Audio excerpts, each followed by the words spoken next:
one of the highest powered nuclear research reactors in the US, exists right here at MIT. So what's it like inside? Hi, I'm here for the tour. Awesome, let's get you signed in. Take this. What is this? It's a dosimeter. Oh, cool. Okay, thanks. No problem. Sarah, they're all set. Hey. Hey, Sarah.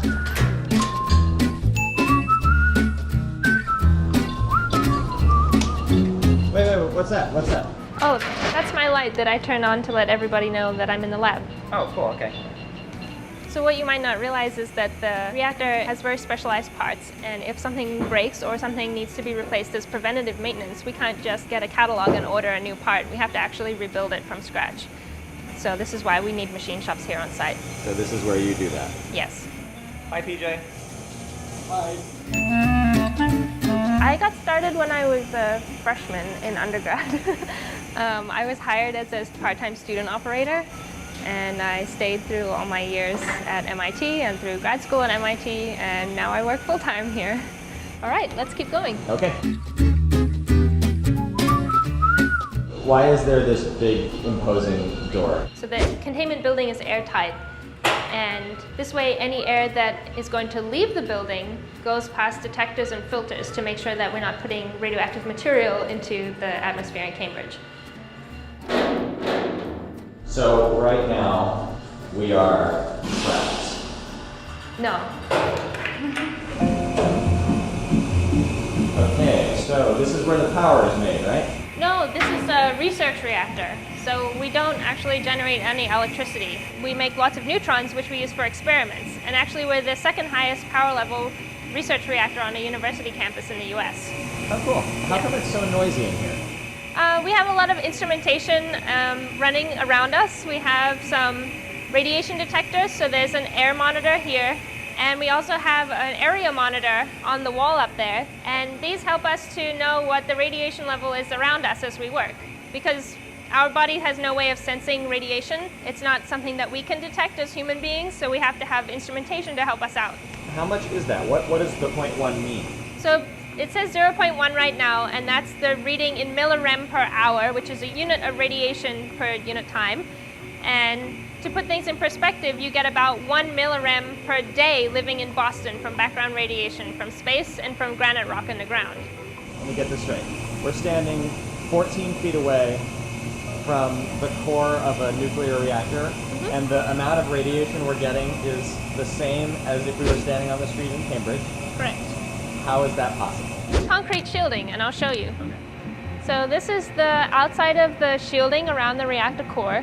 So this big cylinder of blue thing here? Yeah, this light blue cylinder that you see here.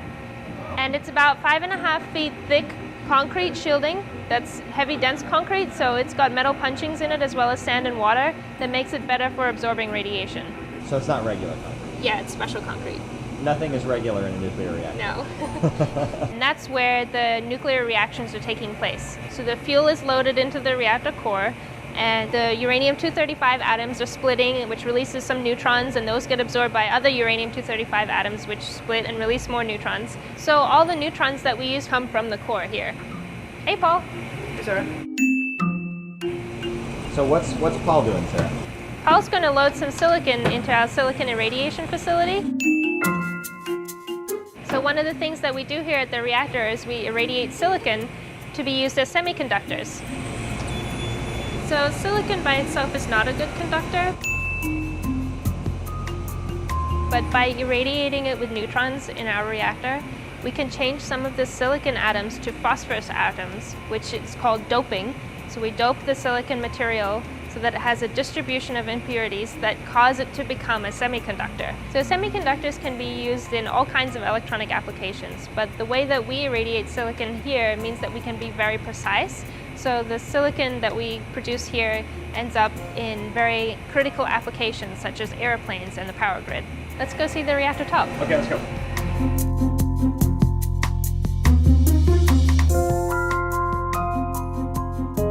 So this morning we're installing the new SALT experiment that we've been working on for several months. And this experiment will stay in the core for 1,000 hours to be irradiated by neutrons. Let's go. This is the place where the tours normally stop, Yes, that's right. and you're gonna let me go past it. Just you. So what do I need to wear? So I'll show you what to do. Okay. You need to grab some rubber booties and put them on your shoes. Okay, now I step over here. Yep. Okay, and so my other shoe is still back here. Yep. And then I get the other one. Yep. Anyone, they're not pairs.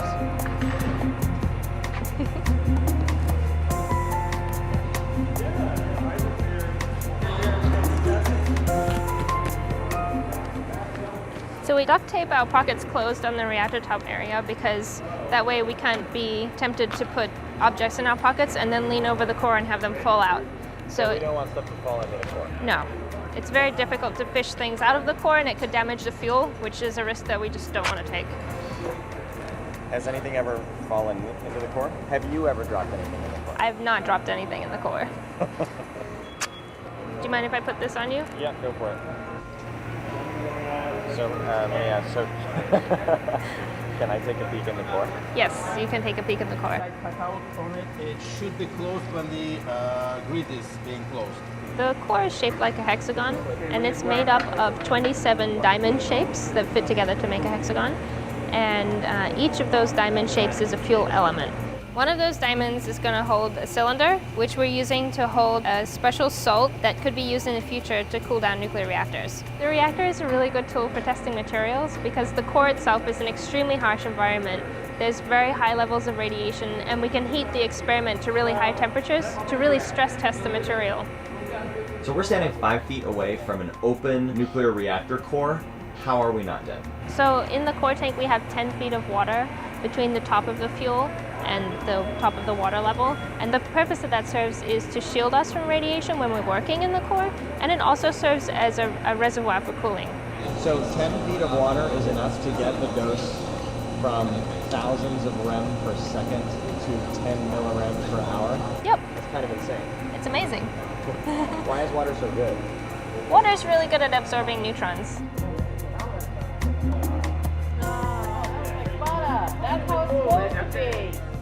Success. Guess we're ready for the next step. So the first thing we do is take our gloves off, put them in the trash. Can you help me?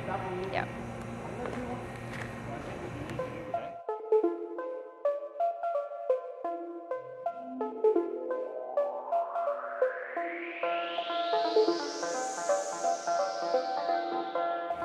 So this is one of our neutron beams that you can use to do experiments outside the reactor. So the neutrons come from the reactor along this beam line, and you place your experiment sample on the beam line and detectors, and you can do the experiment here. So right now Gordon's explaining to his students how they're going to use the neutron beam for their lab class, for their experiment. And so the students can set up their experiment here on the beam line, and then they can collect the data that they need completely remotely from their dorm room. So students at MIT can actually do experiments at the reactor? Yeah. We have a lot of student participation here at the reactor. So what kind of experiments do students do with the neutron beam? So you can calculate the reactor's power level based on the speed that the neutrons are traveling. You can figure out how good a material is at absorbing neutrons, and you can also figure out the shape of molecules based on the way neutrons bounce off them. Hey, that's pretty awesome. All right, next. Yes.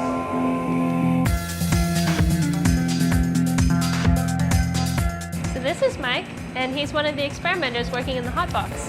Hey, Mike. Hi. What you working on? So what we're doing here is we're disassembling experiments that have been in the core of the reactor in this shielded box. So the hot box is useful for storing and handling materials that have come out of the reactor. They need to go in here because they're too radioactive to handle close up, but we can handle them inside here because of the lead shielding in the walls here. How much radiation are we talking here? So the radiation levels inside the hot box are about 30,000 times higher than they are out here. And so that's why we have samples and the materials that we've taken out of the reactor inside here. But we can work on them safely using these manipulators. So what's that sample? The sample I've got there is a piece of silicon carbide with a chromium layer on the inside. And it's a potential replacement for current reactor cladding. And so we're testing it to see how well it does under radiation and temperature and conditions typical for a power reactor. I have a question for you. Sure. Can I try? Yes, you can. Wait, really? Oh, of course. I never get to do this. What is this? Actually, you know, we've got a little poly vial in there. Sometimes the trickiest thing is closing the lids on the vials. It's a competition.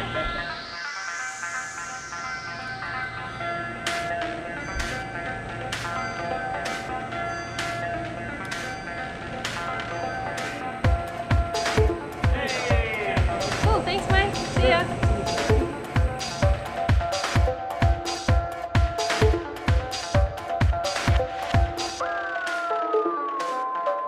Hey, Tom. Hey, Sarah. Tom's making gold radioactive for medicine. Wait, what?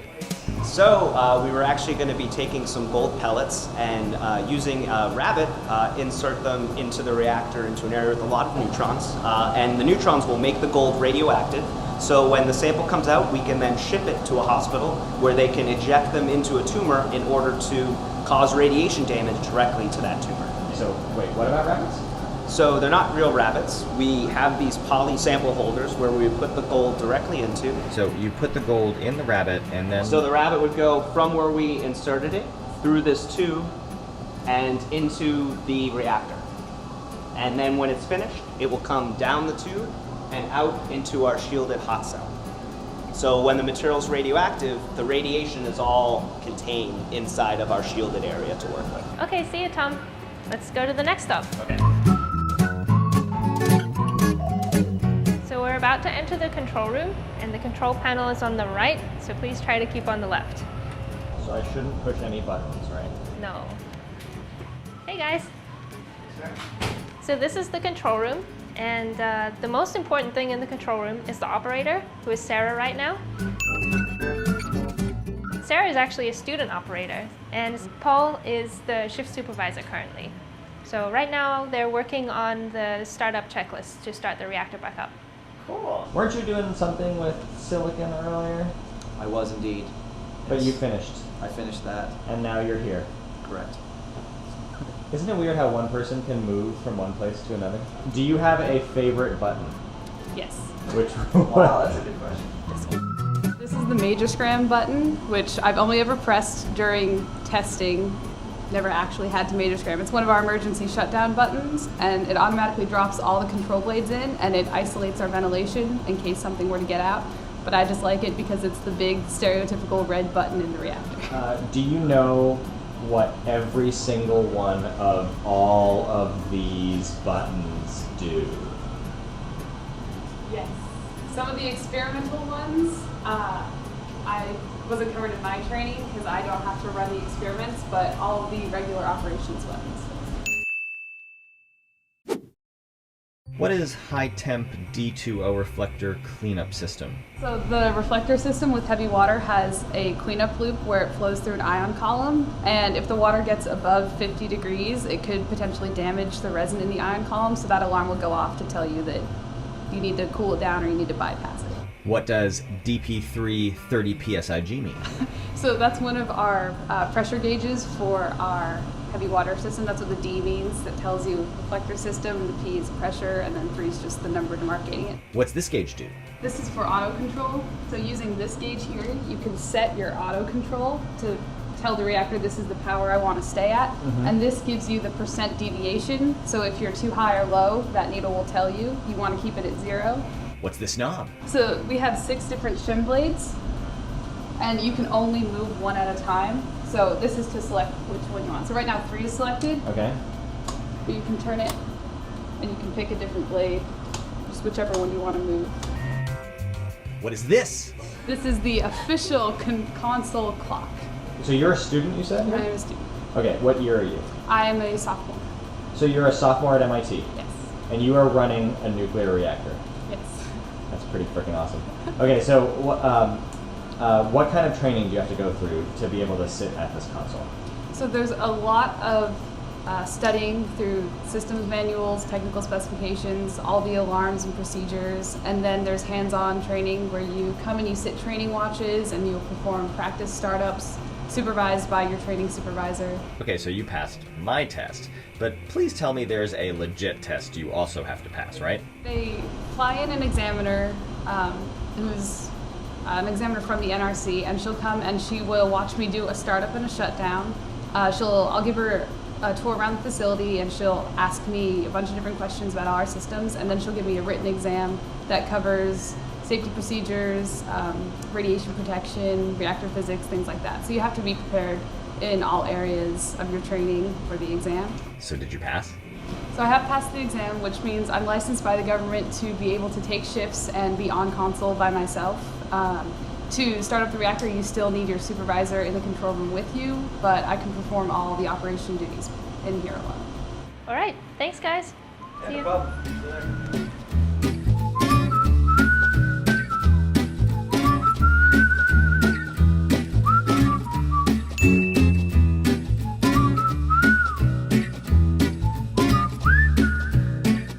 This is looking for contamination that someone may have gotten while working in containment.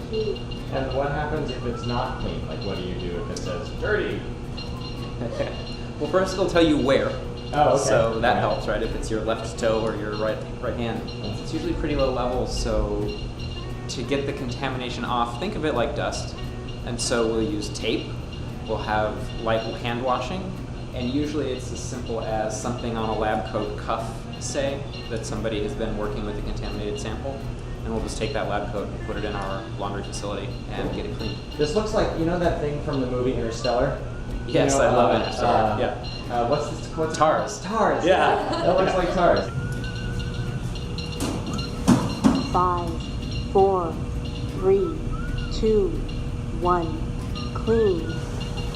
Thank you. Shall we go? Yeah, let's go. So these are both backups if that monitor were to malfunction.